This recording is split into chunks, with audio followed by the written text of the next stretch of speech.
Middle east के तेल से पूरी दुनिया की अर्थव्यवस्था चलती है और इसी इलाके में युद्ध के कारण अब आग की लपटें उठती हुई दिख रही हैं। अगर ये आग नहीं रुकी तो इसका जो खामियाजा है, इसकी जो कीमत है, वो पूरी दुनिया को चुकानी पड़ेगी। अमेरिका, इजराइल और ईरान के बीच चल रही जंग अब 21वें दिन में पहुंच चुकी है। हालात हर दिन और ज़्यादा खतरनाक होते जा रहे हैं। ताज़ा घटनाओं ने इस संघर्ष को एक नई दिशा दे दी है। अमेरिका और इजराइल ने ईरान के सबसे बड़े गैस फील्ड साउथ पार्स पर और उससे जुड़े जो तेल और गैस इंफ्रास्ट्रक्चर थे, उन पर हमला कर दिया। इसका असर ईरान के ऊर्जा उत्पादन पर साफ दिखाई दिया। लेकिन इसके बाद जो हुआ, उसने पूरी दुनिया की चिंता बढ़ा दी। ईरान ने जवाबी कार्रवाई में खाड़ी देशों के तेल और गैस ठिकानों को निशाना बनाना शुरू कर दिया। कतर के रास लफान गैस प्लांट पर मिसाइल हमले में भारी नुकसान की खबर आई है। यूएई के हबशान गैस प्लांट और बॉब ऑयल फील्ड के ऊपर ड्रोन देखे गए, जिसके बाद वहां काम रोकना पड़ा। कुवैत की मीना अल अहमदी और मीना अब्दुल्ला रिफाइनरी पर भी ड्रोन के हमले हुए हैं, जहां आग लगने की घटनाएं सामने आई हैं। और अब सबसे बड़ा झटका सऊदी अरब के यनबू पोर्ट पर मौजूद सैमरैफ ऑयल रिफाइनरी पर हवाई हमले से लगा। शुरुआती रिपोर्ट्स के मुताबिक ड्रोन रिफाइनरी के पास गिरा, जिससे आग लग गई।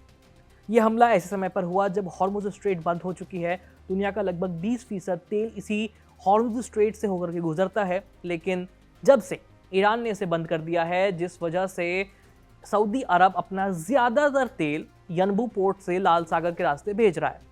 अब अगर यनबू भी निशाने पर आ जाए तो इसका सीधा मतलब ये है कि दुनिया के पास तेल मांगने के रास्ते लगभग खत्म हो सकते हैं।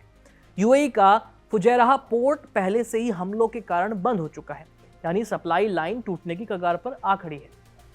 इसी बीच ईरान ने सऊदी अरब, यूएई और कतर को साफ चेतावनी दी है कि वे अपने तेल ठिकानों को खाली कर दें, और अब ये हमले उसी चेतावनी का हिस्सा माने जा रहे हैं।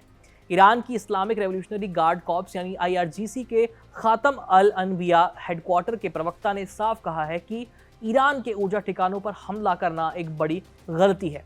अगर ये दोबारा हुआ तो दुश्मनों और उनके सहयोगियों के ऊर्जा ठिकानों को तब तक निशाना बनाया जाएगा जब तक वे पूरी तरह से तबाह नहीं हो जाते। दूसरी तरफ सऊदी अरब भी अब खुलकर के सामने आ गया है। सऊदी के विदेश मंत्री फैसल बिन फरहान अल सऊद ने चेतावनी दी है कि उनके पास जवाब देने की पूरी ताकत है और ईरान उनके सब्र का इम्तिहान न ले। यानी अब ये सिर्फ जवाबी कार्रवाई नहीं, बल्कि खुला एनर्जी वॉर बन चुका है। इसका असर पूरी दुनिया पर दिखने लगा है। अंतर्राष्ट्रीय बाजार में कच्चे तेल की कीमत $115 प्रति बैरल के पार पहुंच चुकी है, और ये हमले जारी रहे तो ये कीमतें 120 से $150 प्रति बैरल तक जा सकती हैं। अगर एक हफ्ता और ऐसी सिचुएशन बनी रही तो कीमतें $120 प्रति बैरल को पार कर सकती हैं। इस पूरे घटनाक्रम का असर आम आदमी पर पड़ने वाला है। कच्चा तेल महंगा होगा तो पेट्रोल और डीजल की कीमतें भी ऊंची हो जाएगी। इससे ट्रांसपोर्ट महंगा होगा, वो हर चीज़ महंगी होगी जो ट्रांसपोर्ट के जरिए सप्लाई होती है, जैसे सब्जियां, दाल, मोबाइल, यहाँ तक कि आपकी हवाई यात्रा भी। दूसरा बड़ा असर होगा गैस सप्लाई पर। कतर दुनिया के सबसे बड़े एलएनजी सप्लायर्स में से एक है। अगर उसके प्लांट्स बार बार निशाने पर आते हैं तो भारत समेत कई देशों में गैस की कमी हो सकती है। इसका मतलब महंगी बिजली, इंडस्ट्री प्रभावित और आर्थिक दबाव। तीसरा असर ग्लोबल इकोनॉमी पर होगा। अगर ये सिलसिला नहीं रुका तो ये सिर्फ मिडिल ईस्ट तक सीमित नहीं रहेगा, बल्कि एक ग्लोबल एनर्जी क्राइसिस बन सकता है। तेल की इस आग में सिर्फ मिडिल ईस्ट ही नहीं, दुनिया भर के आम लोगों पर असर पड़ने वाला है, जिनका इस युद्ध से सीधा सीधा कोई भी मतलब नहीं है। फिलहाल इस खबर में इतना ही। बाकी इस पूरी सिचुएशन पर हमारी नजर बनी हुई है, इसलिए हर अपडेट के लिए हमारे चैनल के साथ जुड़े रहिए। मेरा नाम है आयुष, देखते रहिए कड़क। धन्यवाद।